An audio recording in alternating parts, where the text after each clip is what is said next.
Good morning. Is everyone properly caffeinated this morning? Yeah? All right, so I have to say, I came in yesterday from San Diego, and I thought, here was my perception. I came in around 11 o'clock, and I thought, it's Orlando, everyone's gone to bed by now, right? I pull into the lobby, oh my God, right? You guys have a good time, but here's what you don't know. So I decided, okay, I'm a little tired, but it'd be fun to go and get to know the crowd. So I went to the bar and I had a drink. I got to get to know some people, and all of a sudden everyone's like, let's go to the slide.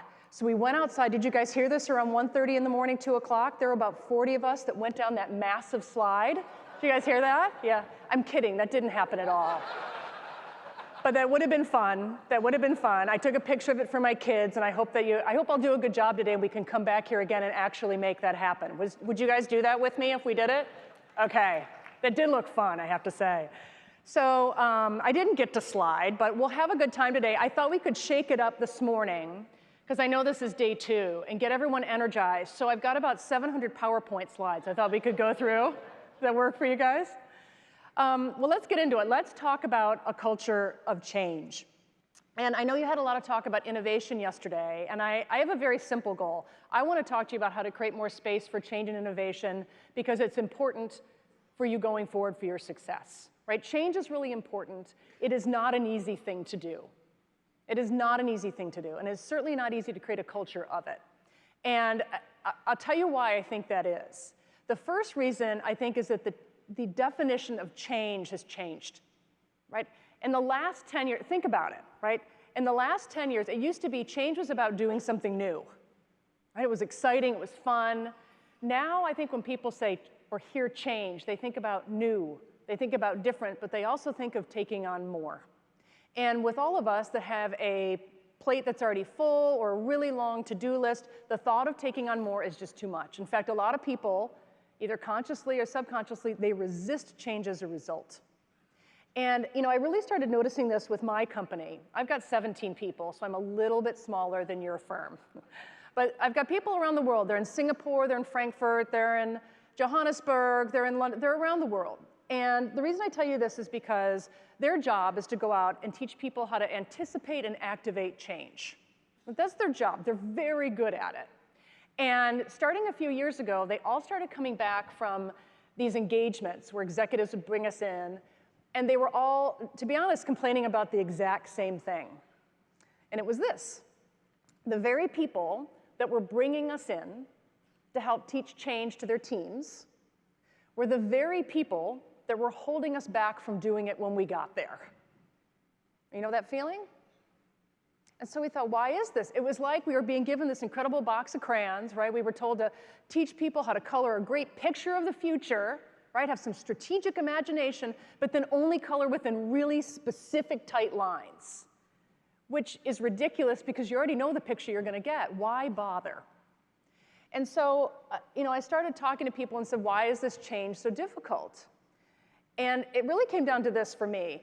The very things that so many of, well, I think people here, as well as the clients that you advise, the very things that we put in place to help us create this culture of change are the very things that put a chokehold on it. Governing bodies, reports, meetings, structures, policies, all very important, but they can't be the only thing that you do. And in many organizations, they become an excuse not to do anything at all. And so how do you change it, right? What do you have to change? So I think if you want to approach change differently, you got to change your approach. Rather than taking on more, sometimes when we start to think about change or innovation, we have to stop and get rid of first. We have to eliminate, we have to get rid of the things that have outlived their time for us to be able to create that space for change and innovation to happen. And I want to share some things, very practical things, it's the Midwesterner in me, that can help you do that in simple ways when you leave here today. So a couple goals in my talk. The first is I want to inspire you of simple ways to change. Very simple, very practical, but get you excited about the ways to do it. They aren't hard. And the second thing I want to do is I want to make you feel uncomfortable.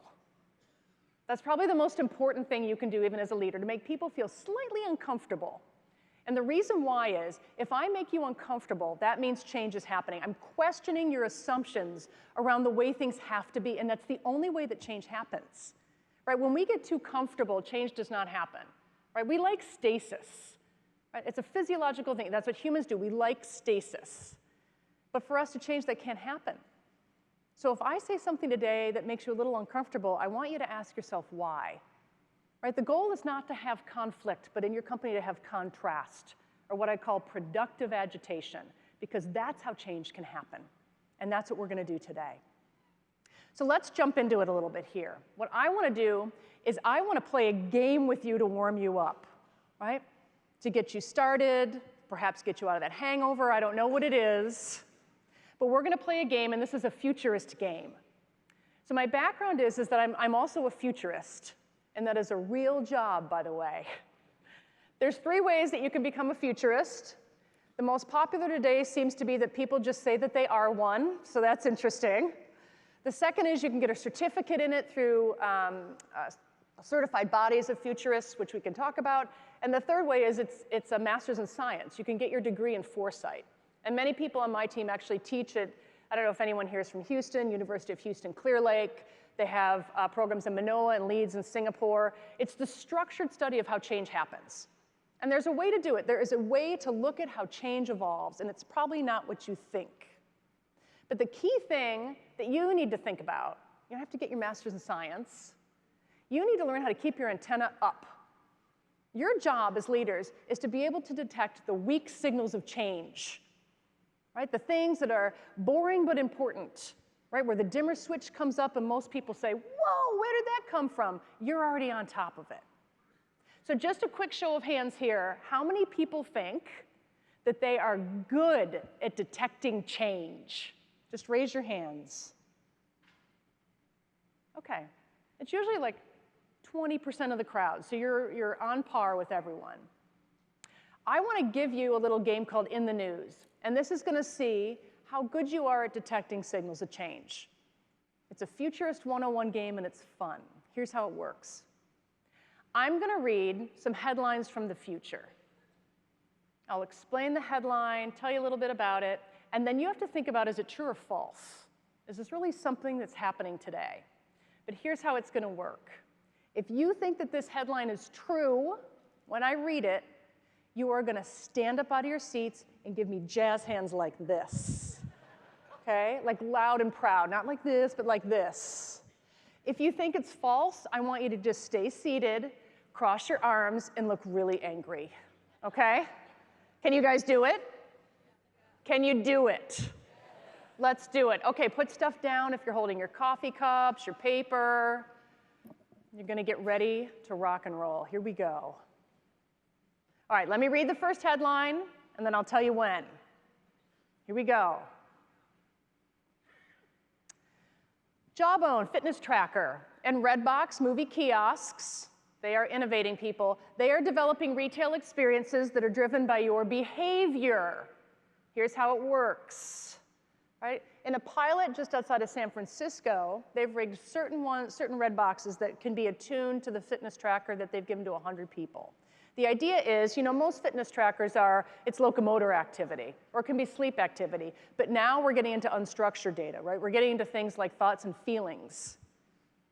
So the people that are in this pilot that have this specially designed jawbone can go up to a Redbox kiosk, and when they put the tracker up to it, the kiosk recommends movies based on how you are feeling at the moment. If you think it's true, stand on up. Let's do it. If you think it's true, give me the jazz hands. Oh my gosh, I love you. You guys are just tired and you want to stand up. That's what it is. Now stay standing for me, please, because you look ridiculous and this is fun. So fun for me. Stay standing, guys. You guys, I love it because you are my risk takers right here. And people sitting, I want you to look at these guys because they are wrong. Seriously, you guys, that's like Keynote 101, okay? You're wrong, but why did you stand up? Shout it out to me, why? Possible, there, okay, great.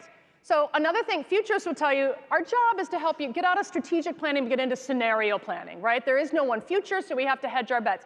So futurists talk about things possible, probable, and preferable. And those aren't necessarily positively correlated, right? It can be possible, might not be preferable. But you stood up because, of course, these types of things are happening, right?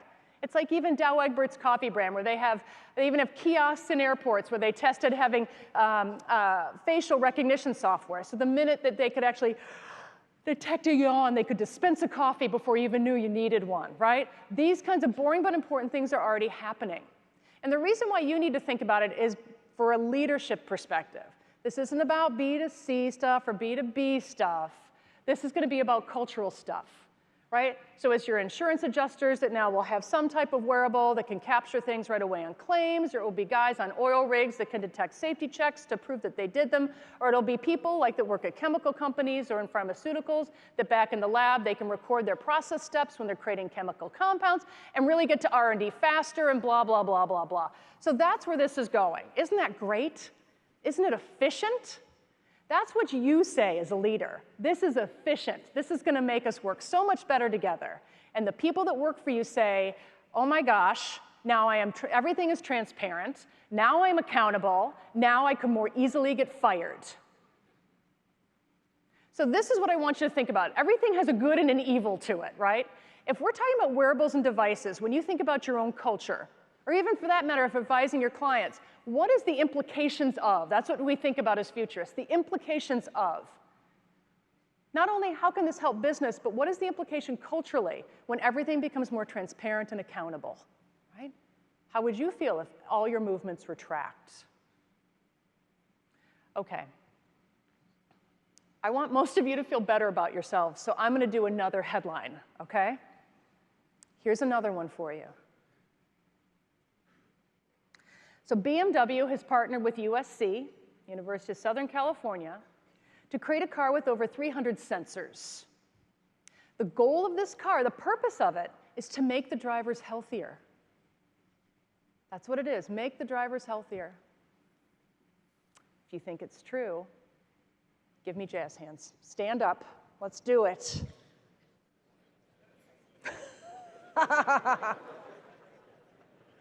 Now, I know this is a smart group, and you're thinking she can't do 2 falses in a row. That's what it is, right? Let's see, true or false? And it is true, absolutely true. Oh, well done, well done, it's true. Why? So we're gonna get into this, and this is a really important point too for you culturally, right? So here, and some of you, obviously an advisor would know about this, but so let me introduce you to Nigel, a Mini with more than 300 sensors. The purpose of it is, so if you're a car company, right, the future is you might not make cars. In many instances, it might not make sense. So why is that? So what else does a car have to be beyond just transportation? It's mobility systems. It's a bunch of other things. So maybe a car has to do more than just drive you, right? Especially since so many people in so many parts of the world spend a lot of time in them. So this car, Nigel, actually makes me healthier when I drive it. So basic diagnostics, very simple things happen like this when you use this car. When you get into the car, the first thing that happens is it can tell you how much weight you have lost or gained since the last time you drove it, right? Yeah, this is a terrible car. This is a terrible, terrible car. When you put your hand on the steering wheel, we can know your heart rate. Does it go up more when you pull into your parking space at work or in your driveway at home, right? Phones your therapist accordingly. And through the venting system, right? We know the level of pollutants that are coming through, and perhaps the GPS can reroute you to a healthier route. And it goes on and it goes on. Now, why do you care about this? Not just about cars, but about who partners with cars and who could make cars. So go with me on this in terms of orders of implication. So I do a lot of work in pharmaceuticals. I'm sure many of you, there's a group of you here that do too. And so I spend a lot of time in Basel. And I'll do work with executives at said pharmaceutical company. And we'll be talking about, the future of pharmaceuticals isn't just about the pill, it's beyond the pill, or how do we more creatively use the pill, meaning adherence. We want people to adhere more to their medication. So, where else could we make the medicine available so they'd be more likely to take it? Well, where do people spend most of their time? In transport. Where specifically? Many of them in their cars. Wouldn't it be fun or interesting if we could actually get the pharmaceuticals into the cars so they could be healthier while they drove, and that'll never happen until it does, right? And so in 10 years, suddenly your BMW is brought to you by Pfizer. And people laugh and you go, but it could, right? It's why these these interesting partnerships happen that you don't expect, and the dimmer switch comes up, and you go, where did that come from? So what do you want to think about? What you want to think about is the future. This is a horrible chart. If I had it on a real chart, a futurist would say it's a futures wheel. It's orders of implication. What do you become in the future? And the idea is what you think something is and what it can become are different. So in the future, you know, it's interesting. You don't care about drunk driving because you're not driving the car. You don't care if grandpa gets into the car. He's not driving the car. Maybe we don't have insurance because there won't be any accidents. You don't care about mechanics because the cars will be made of materials that heal themselves, right? You don't have to worry about driving and road conditions because there'll be smart sensors on the roads. And it goes on and it goes on. Where things could go, there are many different paths, and we can affect them based on who we hire. So let me get to this. I want you to think about just basically in the future. You are the leaders, right? This is the most senior management of this company. In 10 years, what are you going to be doing that you do not do at all today? That is a very real, important question. In 10 years, what are you going to be doing? I want you to think about that. What could it be? So why do you care? Why do we care about change? The reason you care about change is this. This is how we identify change. You identify change that, here, let me show you what this means. This is how aware you are of a trend, and this is how many Google hits it gets over time. Right? The more Google hits, the more aware you are of it, and the trend evolves. The idea here is where trends start and where they go are never what you think, ever, ever, never, ever what you think. That's why you got to keep on top of them early. And even more importantly, what this is going to tell you is why it's important for your future, and I'll get to that. So when a trend starts, and this will make you sound really smart at a cocktail party, guys, it emerges, right? It's the inventor, it's the annoying person in the conference room that's always coming up with ideas that won't shut up, right? There's no term for it, there's no trend, there's no acronym. It is. We can't put it in a box yet, right? There's no comps for it, no comparables. And then it's framed, GMO, social media, there's a term for it. People are starting to invest in it. Then, oh my God, it goes mainstream, covers of magazines, things are public, people have task forces on it now, money's dedicated. And then it's resolved, it's becoming too late. There are laws, there are regulations, there are lobbyists. People are going to jail. That's where this is. Right? Whoop, it's really mainstream now. Okay, so how is it happening to you? How does it happen to you? Well, let me give you a tangible example. In 2004, if you can see the bottom of the screen here, right, that little thing called Face Mash came out. End of the year was Facebook. There were 1 million people on it. You weren't really talking about it still, guys. You really weren't. And people were receiving their alumni magazine from Harvard, or they read about this little article about it. Someone went into their boss and said, hey, there's this cool thing happening. It wasn't really social media, it was something else. We should really look into this. And the boss said, I love it. I think it's a great idea. Let's get back to work. Right? I do it all the time with my staff too. There's other things going on, great idea, parking lot. Then it's 2007, social media. It's a platform. There's a player and an anti. Bloggers are talking about it. Right? The big player was MySpace. Who logged onto their MySpace account today? And then, whoa, holy cow, cover of a magazine. This is one, if I'm talking to millennials, I say, this is the moment, guys. Your grandmother has friended you on Facebook. That's the time that it happens. Right there, it's over. It's just over. And then here's where it goes. It is 2018. The Supreme Court, or wherever you're from, your high court, rules on the business use of data. It's not about social media. It's not even about big data. This is about unstructured data. This is about thoughts and feelings. Remember my Jawbone example? This is about how much your memory's worth and who gets them when you die. That's where it goes. This has nothing to do with social media. Why do you care? At the bottom of this chart, this is why you care as the leaders of the organization. You are influencing change. This is where it's free terrain, or there's just basic guardrails happening. And at the top is where you are taking orders, right? Handcuffs, too late, right? I don't know where you typically play, if you're at the bottom or if you're at the top, but what you need to think about is this. Your future is based on how well you're able to embrace change. Who cares? Because the future is not about who you are. The future is about who you're becoming. That is very important. Everyone in this room can tell me who you are as a company. You should, or you should be fired. You shouldn't be here if you can't tell me that, right? But what's more important is the people in this room that are going to go on to be even more successful are the ones that can tell me who you're becoming, right? What you will be, where you're going towards, because who you're becoming affects who you hire. And whoever gets the right people wins.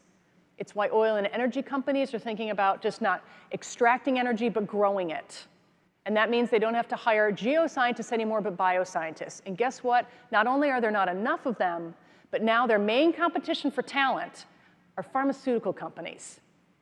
10 years ago, you would never have said oil and energy is going to fight for talent with pharmaceuticals. And there I am back in Basel, it's last year, and the heads of one of the largest divisions of this company walks in, this is one of their HR people, HR heads, and says, you're not going to believe this, because we were talking about a hire he was doing. We just lost our first hire to an oil company. You wouldn't have said that before. Who you're becoming affects who you hire, and who you hire is how you win. So are you on top of the change or not? Here's why you're not. And then we're going to get to how we change it. I call these the C words, right? This is complexity and complacency. We are drowning in complexity. You are a regulated company. And with all due respect, so are many of your clients, and they have it just as hard or harder than you do. And they can create change. You should be able to too. Why can't you? Because there's too much complexity. One of the answers to why I think people can't change came to me when I started asking a very simple question at my keynotes. I go around the world, 100,000 people, and what was interesting to me was when I asked this question, what happened? I would say to people, what do you spend your day doing? And what surprised me was not the uniqueness of their answer, but the absolute conformity of them. Everyone answered the question in the exact same way, regardless of the company, the culture, the level within the organization. What do you spend your day doing? And you know what they said? Meetings and emails. Universally, and then it didn't get much better. Then it became conference calls, reports. Somewhere down the line became strategic planning, customer, blah, blah, blah. What do you spend your day doing? Meetings and emails. And I'm there to talk about innovation and change. So what happens is we spend all this time, right, creating things versus getting rid of. And what happens is we become a slave to the monster we've created. And the result becomes, even though we want to create change, that we just can't. And so we become complacent. And it may not be this group in the room that does it, but the people that work for you feel that way a lot, right? I don't want to fight it. Let's just stick with what we've got. Let's just move it forward. You don't want that to happen. And I saw this happen when I was down. I had this book a couple years ago called Kill the Company. And where this came from was a very painful experience for me. And what happened was I went down to Raleigh, and I was with a very large manufacturing organization. I'm sure they're a client of yours. And they wanted me to come down and talk to some of their more middle, some senior managers, one of their largest divisions, about the future of manufacturing. So I bring down my futurists. We're talking about the future 2050, manufacturing really far out. I kick off the day. The rest of my futurists are going to bring it home and do these exercises. I am 30 minutes into this presentation with this group, and I'm going down literally in flames. Everyone hates me. They're not listening to me. They are so bored. The emails are out. I'm failing. And I thought, okay, what am I going to do? This is so embarrassing. And I called the audible. I said, let's take a break. And I just, I didn't want to go back in. And we took a break, and I found one of the more senior guys there, those senior managers, and I said, what's going on? And he said, what are you talking about? It was like we're on two different planets. What am I talking about? This thing's going horribly. And he's thinking everything's okay. And he said, I think it's fine, Lisa. And I said, no one's paying attention. And he said, oh, don't worry about that. I was like, okay, all right, that's fine. And he said, no, Lisa, it's not that we don't want to create change. It's that we really no longer believe we can affect it. I thought, oh my God, I sent my people to an offsite, and this is the attitude they have. Thanks for the offsite. This would be bad. And so I brought everybody back in, and I rearranged them into tables by function. Right? They're all from the same group, so it was like procurement, the legal team, sales, marketing, all the people that were like. And I said, you have 5 minutes. I want you to tell me who your #1 competitor is. Right? Because different functions, depending on the business, have different competitors. So who's the person who keeps you up at night, who you envy, who you'd like to be with, blah, blah, blah. And they figured out who their #1 competitor or person they envy was in terms of another company. And then I said, now you have 30 minutes. I want you to keep that hat on, pretend you're your #1 competitor. And now I want you to put your company out of business. I want you to kill your company. Right? I want you to attack the things that aren't working. I want you to get rid of the things that are just awful. I want you to really kill your company. And it's like lighters started going off. A concert was starting to happen. People were finally engaged because they got their war mentality on, to be honest. We gave them an out-of-company experience. Right? Not like strategic planning where we're all politically correct and we create nice PowerPoints and we talk about strengths and weaknesses that aren't really weaknesses. Maybe they're opportunities. And we do all that crap. Right? So maybe they are really opportunities for us. And we add on more strengths, and it just becomes more because we get rewarded for more. Boo! OK, what can we do instead? How can we actually identify and be forced? Sometimes change has to be forced, by the way. I'm going to talk about that. You need to be extreme with some things. Right? We're so nice. Sometimes we can't have this culture of nice anymore. We have to be professional, but we have to force change so people get comfortable with the ability to do it. And so the Skill the Company exercise actually ended up happening all day. And then they took the things that they saw as weaknesses and turned them back on their competitor. And it was really interesting to them to see how could we identify weaknesses and make ourselves stronger.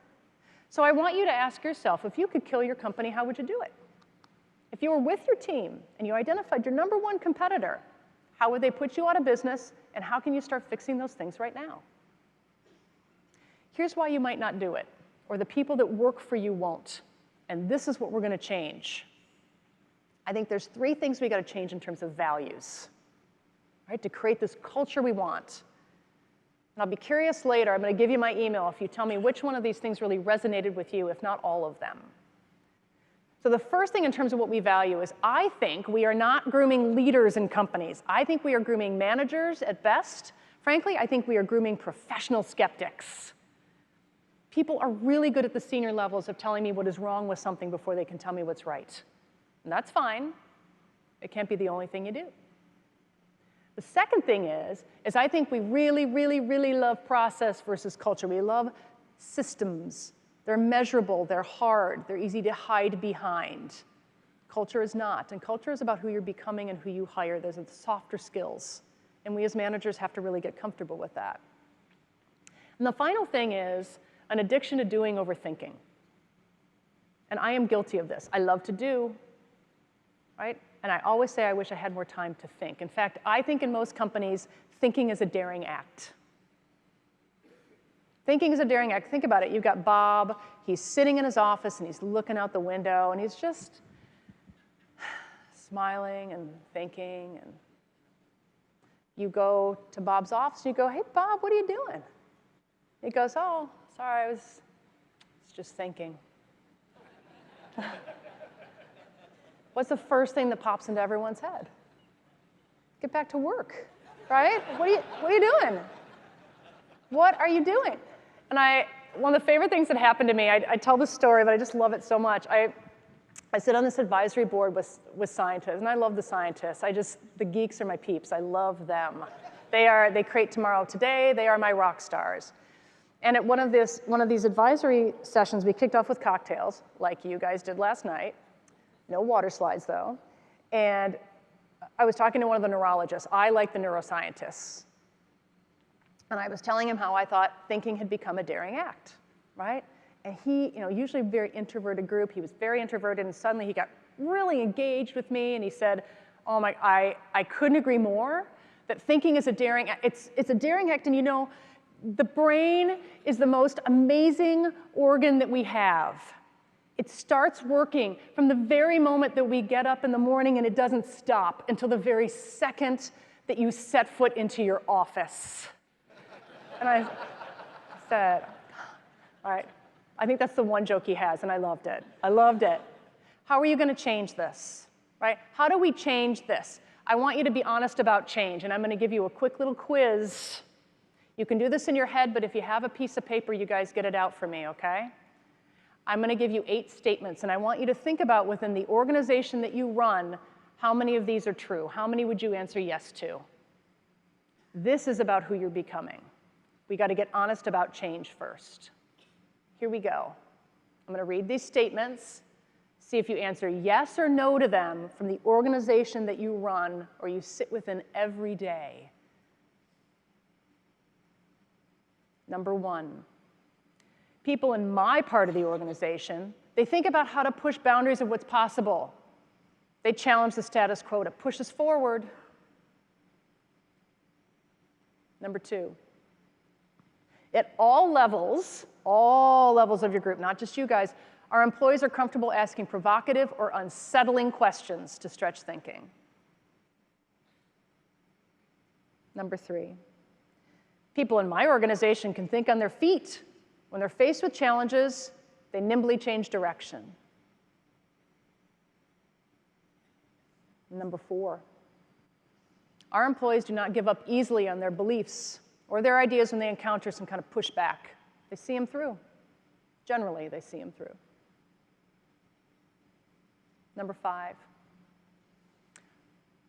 my part of the organization is constantly looking forward to the next 5 to 10 years, who we're becoming. And we seek solutions to stay ahead of that curve. Number six, we constantly seek to do things better, guys, than what's been done before. We push for continual improvement, even if, frankly, we're the leader or successful already. Number seven, we purposefully hire people with diverse backgrounds and thinking styles. That's your D&I question. And here's your last one. We often look at what other companies in industries that are adjacent or completely unrelated to ours are doing. Completely unrelated. And we apply their best practices to our work. Add up those yeses, the number of yeses you have in your head for me, or on paper if you wrote it down. How many yeses did you get? And let's see how you did. Right? 1 to 2 is pretty status quo.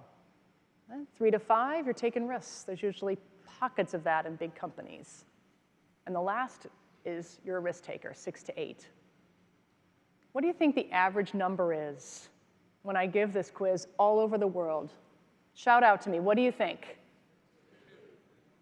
2 to 3? It's 3, actually. It's 3. Because I think people, they think if they're not doing something big, they're not doing it, and they don't have the time to do it. Now, here's something interesting. If I replace the word, this organizational one, our organization, our company, we, with the word I, and I say, I do this, I think that, what do you think the scores are then? Yeah, 12. They're very high. They're like off the charts, right? And so, we laugh, but it's true. If you do this with your own group, here's what happens. You get higher scores than the people on your team. And it's interesting to see why you did yeses, they did nos. And when you give it to people personally versus for the group, to see what is the difference between the perceived and real barrier that's holding them back from change. Now, you wrote down yeses and nos. Here was the skills, because I know when I was talking to the group before I came here, this is the type of stuff we wanted to talk about. So you create a culture of change. What kind of people do you hire? What are we training for, hiring for, or acquiring? It's this. If you answered no to number 1, you have to get better with strategic imagination. That's dreaming with purpose. That's not just brainstorming. Dreaming with purpose. Number 2 is about provocative inquiry. If you want better answers, ask better questions. Number 3 was about agility. Number 4 was about resilience. Very important. Number 5, you're being future focused, not just quarterly or annually focused. Number 6, you're going to challenge that status quo, right? Assumptions, agitation. And the last 2 are my favorites. They're creative problem solving. Right? Creative problem solving. So look at your lists. How many no's can you turn into yeses? And what does that mean in terms of skills and behavior that you need to train for? Your job as a leader or a partner here is not to have all 8. That's ridiculous. Don't do that. Forget it. Your job is to have a team that does all these things. The more you can be, the better. But you need to have a team that can do all these things. Do you have that? That's why you hire great people for who you're becoming. Let's talk about who you're becoming, and let's get you some tips before I have to go here. I thought it would be fun to give you some techniques and warm you up a little bit beforehand with some math. How many people think math is fun at an offsite? Just raise your hands. You guys are losers. That is not fun. All right? More importantly, how many people here can add two numbers together? Not everybody raised their hand, which is a little concerning to me. We're going to do some cognitive waking up. And here's what we're going to do. We're going to add numbers together out loud, because I want to get you right up here in your frontal cortex, in your neocortex. This is where the creative thinking happens. It's not when you're sitting in your seat, it's when you're sitting on the edge of it. So we're going to add numbers together out loud. So when I say 2, you would yell 2. And when I yell 2 again, you would add it up and yell. All right, this is good. I'm confident. All right, I'll start and then I'll fade to the background with you guys. All right, here we go. Together out loud, let's say the first number, 1,000. Now let's add it up. 1,000 and? 40. Next one. Next one. Keep going. You got it.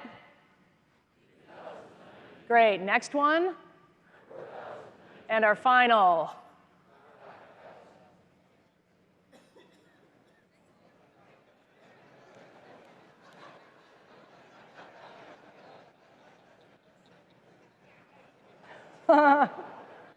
Let's do it again.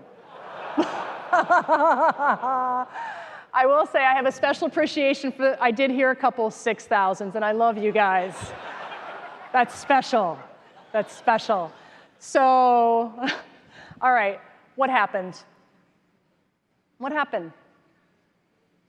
Rhythm, patterns, right? This is a great example of what makes you really great as a leader can make you really bad with change and as an innovator, right? You are taught to look for patterns, to do it quickly, right? To make assumptions, to get to the answer, and you don't really question sometimes the individual pieces of information in it. And so we all marched together right off the cliff, right? There is a very big difference, remember this, between being in a groove and being in a rut. And if we don't have time to think, often we don't know the difference. What kind of person usually gets this right? Any ideas? Not accountants, that's for sure. All right, it's children up to age 10 or 11, and it's usually before, and I will say this because I'm a fan of testing, it's typically before standardized testing happens, right? We live in a world that's a little bit more gray before then, and then we get to black and white, multiple choice, true or false, right? We got to get to the answer quickly, and there's a reason for that, right? But what happens is, especially when it comes to innovation and disruption, the more we talk about disruption, that stuff lies in the gray area and the unknown, and when we're looking for patterns, sometimes it's a little bit harder to find it. Let's help you find it. Let's help you find it. 3 tips, and I think you can use these right now. To me, they're the most important ones you can do. So let's get started. The first one I want you to do is around provocative inquiry, right? If you want better answers, ask better questions. Most of us, myself included, do not think about the questions before we go into internal meetings or brainstorms. They become things like, well, who's got an answer about, or how could we solve for X, or I'm already bored, I'm snoring, I've heard this before, I'm checking my email. That's not a great question. And the reason it's important for us to ask better questions is this. In the future, asking the right question will be more important than finding the right answer. With machine learning, right? Cognitive systems, with AI, everything becomes prescriptive. We have the data. Are you asking the right question to get it? Think about this. This is a really simple way to think about it. Google is not a search engine. Google is an answer engine. 10 years ago, if you type something into Google, when is George Washington's birthday? You would get a list of links that would send you to pages that would tell you George Washington's birthday. Now, if you type the same thing in, you get the Wikipedia dissertation, right? You get a whole list of links with summaries that tell you exactly the birthday that then will send you to the pages where they think they have information of that and what you really probably want to know next. Are you asking the right question? So next time you get into a meeting or you're advising a client, let's shake it up. Let's shake it up. Let's ask questions that are more along the lines of this. I'll give you examples. Here we go. If we had to immediately give away our products and services for free, immediately, right now, today, how else could we make money? Next one.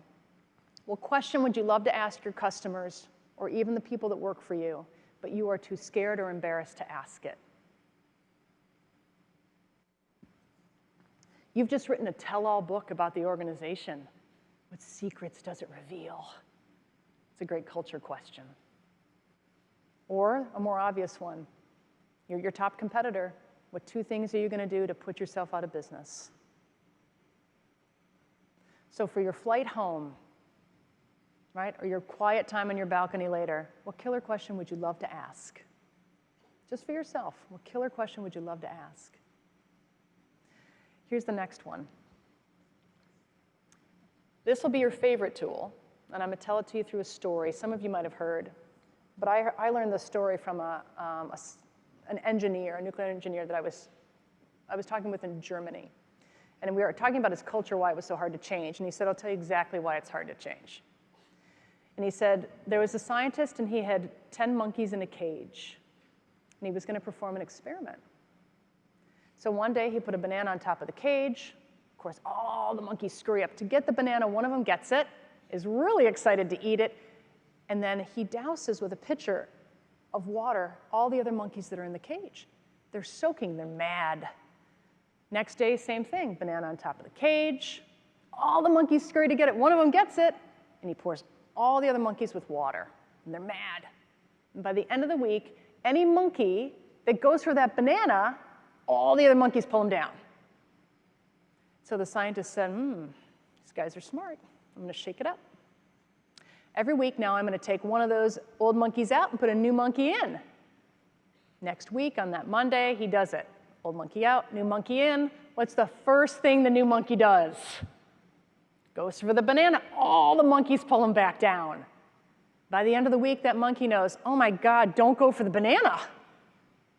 And at the end of 10 weeks, none of the monkeys go for the banana, but none of them have any idea why. This is what happens so often within organizations. We do not question why things are the way they are. That's how we've done them. Must be there for a reason, right? Someone smart put that rule in place. What if it's outlived its time? Do we take time to get rid of versus create more? And this is what you're going to do. You are going to do something called kill a stupid rule. And this can be scary for people that are in regulated environments, but trust me, it works. It's so great. And it goes like this. If you could actually kill any 2 rules at work, what would they be and why?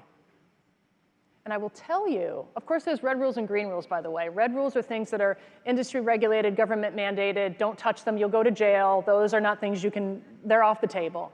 Everything else is fair game.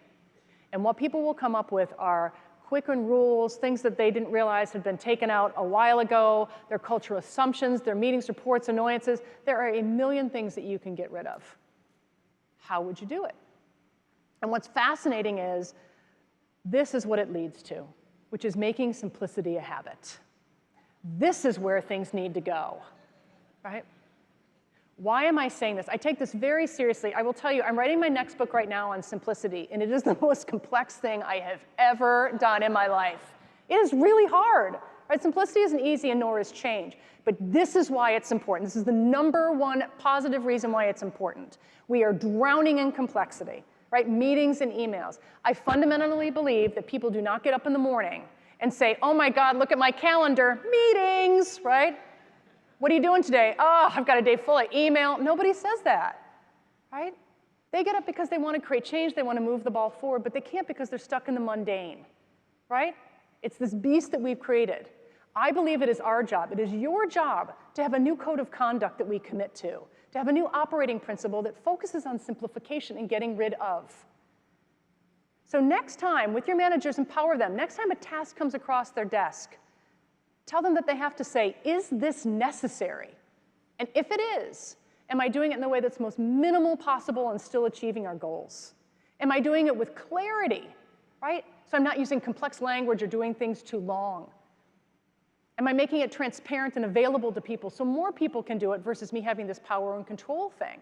And finally, am I empowering my people, right, to make decisions without me so we can move things forward faster?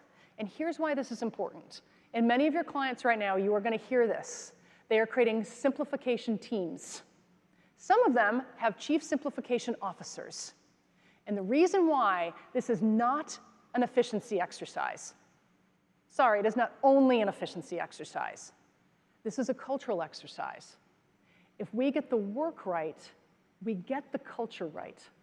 Very simply, culture is the work that you do every day. That's it. It's important to have colorful walls and whiteboards and foosball. All that stuff is great, but no one's, when they get a better offer, they don't look at their husband or wife and go, you know, those walls really are colorful, I think I'll stay. That's not what they do, right? They want meaningful work. If we get the work right, we get the culture right, and we make the space for that change to happen. We get to move from that mundane to meaningful. So here's the thing to think about, you as partners with your teams. Change is a choice. You don't have to do it, and your teams don't either. But if you can get them to do simple things, you can start to create the behavior you want, right? Ask questions, kill rules, make simplification your new operating principle, and you'll make that space for meaningful work to happen. Thank you very much. Thank you. Thank you. Thank you. Thank you.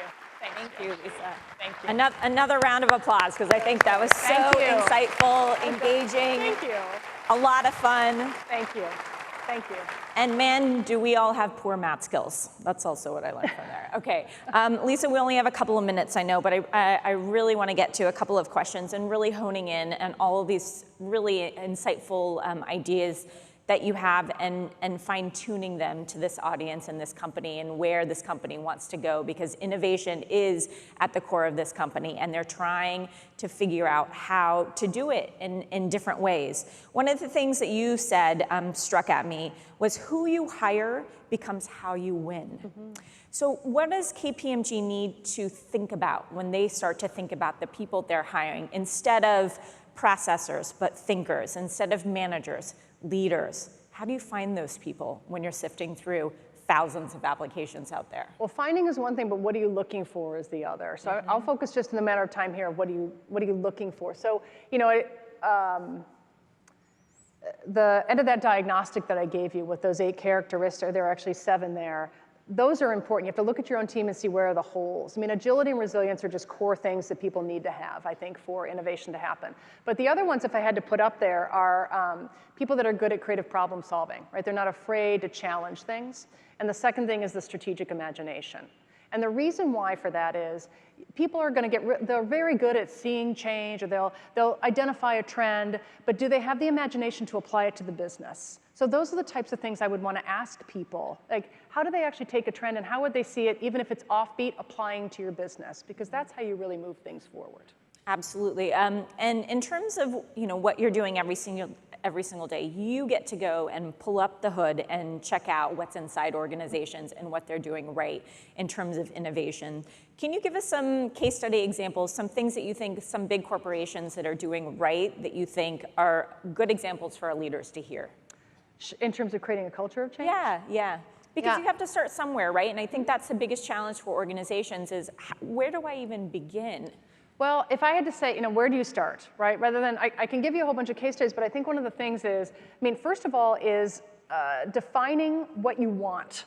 So one of the problems, I think, rather than saying what's good, one of the problems is when people go out and they just give lip service to, okay, let's be innovative. Around what?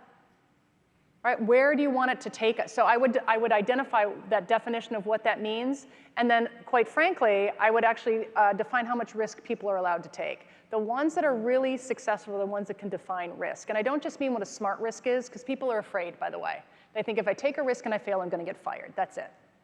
Right? Let's think about basic human principles. Yes, people want to participate, but they need security. They like stasis. That's why change is so hard to happen. So you need to give them security around how much risk can they take. And if you can't define what a good risk is, define what a bad one is. I'm sure you're very good at doing it for your clients or for accounting principles, but for people, what is a smart risk and what is a stupid one? And then they'll feel better about the guardrails where they can operate. The second thing I'll say is focus. Don't try and do everything, but say, what are the 2 or 3 hunting grounds that we as a company are going to become? So it's something as silly as like when IBM started their innovation jam, right? They had all kinds of things they could do, and then they focused into just a few hunting grounds. And they stuck with it for several years because they said, we will commit resources, time, and strategic effort to these areas. And then people could get on board with those things, not being all over the place. Thank you, Lisa Bodell. Again, some inspirational and very motivating words for us all to take back home. Thank you again for being here with us. Thank you very much. Thanks, Josie. That was